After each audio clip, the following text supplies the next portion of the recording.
Herpes হলো একটি ভাইরাসজনিত সংক্রমণ।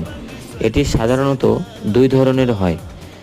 এক, HSV1 এবং দুই হলো HSV2। হার্পিস হলো একটি ভাইরাসজনিত সংক্রমণ। এটি সাধারণত দুই ধরনের হয়।